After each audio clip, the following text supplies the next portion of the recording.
पेश किया गया है, किस तरीके से देखते हैं? बिहार को कई सारे सौगात मिले हैं, सैलरीड क्लास को काफी राहत मिली है। आप ओवरऑल इस बजट को कैसा देखते हैं? देखिए, आपने पहले बिहार का जिक्र किया, तो बिहार तो मेरी कमजोरी है, बिहार मेरी मजबूती है और बिहार मेरी शक्ति है, मेरी ताकत है।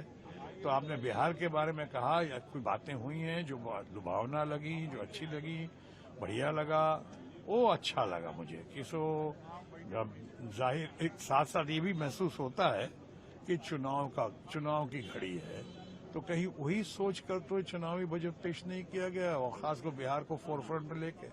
लेकिन जहां तक बिहार का सवाल है, जहां कोशी प्रोजेक्ट का हो या मिथिलांचल का सवाल हो या ग्रीनफील्ड एयरपोर्ट का सवाल हो या इतने और इंफ्रास्ट्रक्चर बढ़ाने की बात हो, तो अच्छा लगता है, बहुत अच्छा लगा है।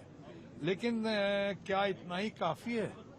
क्या बिहार में उन्होंने पहले कितनी बड़ी बड़ी स्पेशल पैकेज की बात की थी, क्या हुआ उसका? इस बजट में भी उम्मीदें थी, क्या हुआ जो बोली लगाई थी बिहार की? 50,000 करोड़ दूं, माननीय प्रधानमंत्री जी ने कहा था कि 1 लाख करोड़ दूं, 75,000 करोड़ दूं, 1.5 लाख करोड़ दूं।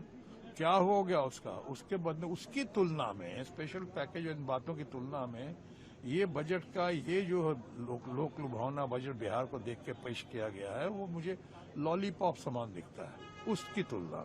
बहरहाल जो हुआ, something is better than nothing, हम उसकी सराहना करते हैं बिहार के कॉन्टेक्स्ट में।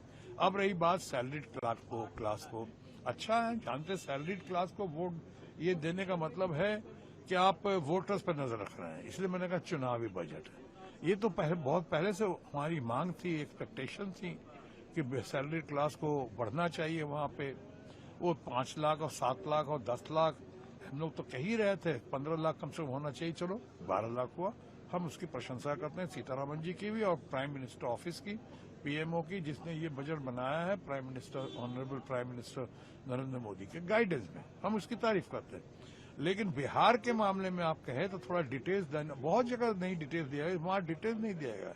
सैलरीड क्लास के मामले में सैलरीड क्लास तो वाकई सबसे ज्यादा सफरिंग या सबसे ज्यादा कंज्यूमर्स या सबसे ज्यादा जो कंट्रीब्यूशन अगर देश के ग्रोथ में आता है तो वो सैलरीड क्लास का आता है, वो मिडिल क्लास का आता है, पुअर क्लास के साथ साथ। सबसे ज्यादा चाय भी वही पीते हैं, सबसे ज्यादा तादाद भी उन्हीं के पास है। इन लोगों को मिला के 50% जीएसटी तो वो देते रहे हैं, हमारे 30-40% से ज्यादा पुअर हमें देते रहे हैं।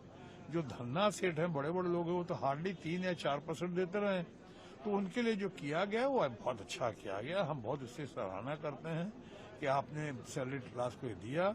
लेकिन इसको देख के और खासकर अभी जो किया है वो देखकर लगता है कि कहीं ऐसा तो नहीं कि एक तरफ दिया और दूसरी तरफ निकाल देंगे। सो अभी बहुत सी बातों को स्टडी करने की जरूरत है, हम स्टडी कर रहे हैं। बहरहाल हमारी शुभकामना।